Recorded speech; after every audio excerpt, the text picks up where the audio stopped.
Assalamualaikum warahmatullahi wabarakatuh. Perkenalkan, nama saya Kartini. Saya merupakan mahasiswi dari Prodi Hukum Keluarga Islam kelas 4B dengan nomor induk mahasiswa 1911111024. Di sini saya akan memaparkan materi singkat mengenai ceramah Maulid Nabi untuk memenuhi tugas mata kuliah praktek ibadah kemasyarakatan. Baiklah, langsung saja. Assalamualaikum warahmatullahi wabarakatuh. Bismillahirrahmanirrahim. Alhamdulillahirabbil alamin. Assalatu wassalamu ala asrofil anbiya'i wal mursalin wa ala alihi rasulillahi ajmain, amma ba'du. Hadirin yang terhormat, pertama-tama marilah kita panjatkan puji syukur kita atas kehadiran Allah Subhanahu wa taala, karena berkat beliaulah yang telah memberikan kita kesempatan berkumpul di sini menyaksikan acara ini dalam keadaan sehat walafiat dan tidak kurang suatu hal apapun. Dan tak lupa kita curahkan sholawat berserta salam kita kepada junjungan Nabi besar kita Muhammad Sallallahu Alaihi Wasallam. Allahumma sholli ala Muhammad wa ala ali Muhammad. Karena berkat beliaulah yang telah membawa kita dari alam kebodohan menuju alam yang terang benderang seperti yang kita rasakan pada saat ini. Hadirin yang berbahagia, hari ini bertepatan dengan tanggal 12 Rabiul Awal, merupakan hari di mana lahirnya Nabi Muhammad Sallallahu Alaihi Wasallam dan suatu pertanda hancurnya kebatilan untuk menuju Islam yang penuh dengan kegemilangan.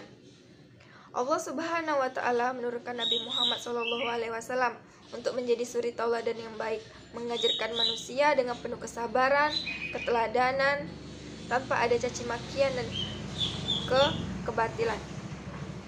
Tepat 14 abad yang lalu, di Mekah, lahirlah seorang anak laki-laki dari pasangan Abdullah dan Siti Aminah. Anak ini diberi nama Muhammad. Kelahiran anak ini diiringi dengan suatu peristiwa besar, yaitu terjadinya penyerangan oleh pasukan gajah yang dipimpin oleh Raja Abraha untuk meruntuhkan kota Mekah. Tapi dengan kelahiran Nabi ini, Allah Subhanahu wa taala mengirimkan mukjizat, yaitu dikirimkannya burung ababil yang meruntuhkan dan melumpuhkan pasukan gajah ini sebelum masuk di kota Mekah itu sendiri. Hadirin yang berbahagia, kelahiran Nabi Muhammad ini dipenuhi dengan suatu peristiwa besar.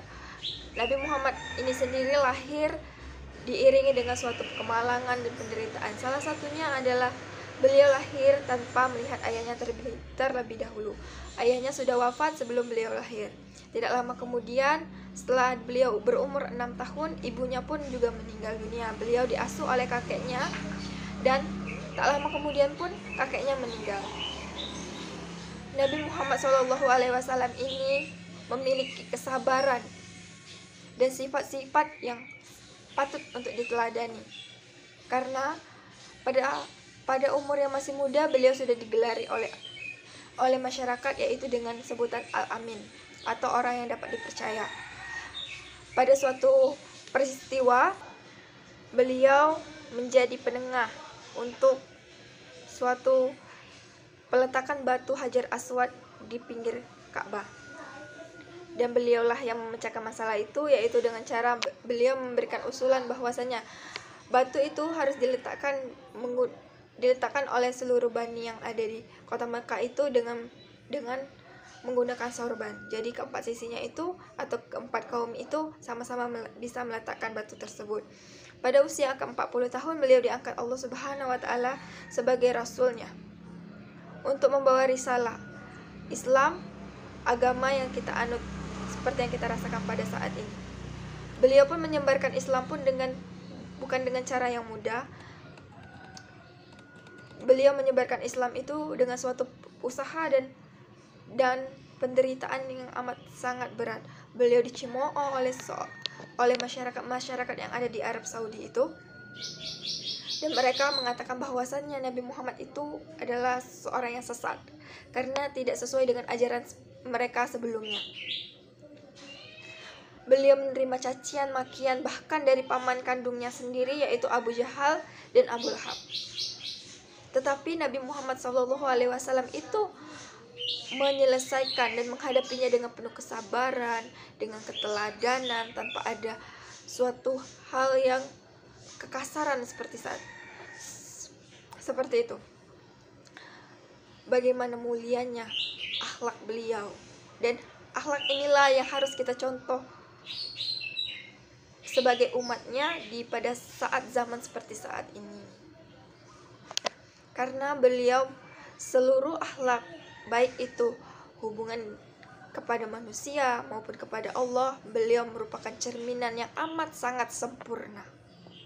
Sebagaimana yang telah disebutkan di dalam Al-Quran, surat Ahzab surat ke-33 ayat ke-21, yang mana lafalnya adalah laqad kana lakum fi rasulillahi uswatun hasanah liman kana yarjullaha wal yaumal akhir wal zakarallahu katsira, yang mana artinya sesungguhnya telah ada pada diri Rasulullah itu suri tauladan yang baik bagimu, yaitu bagi orang-orang yang mengharapkan rahmat Allah dan kedatangan hari kiamat. Dia banyak menyebut Allah. Hadirin yang berbahagia, alangkah lebih baiknya kita selalu menaati dan menjadikan Nabi Muhammad SAW itu contoh untuk kita melakukan sesuatu hal yang akan kita lakukan pada kehidupan kita sehari-hari. Karena di dalam akhlak beliaulah sudah terdapat semuanya.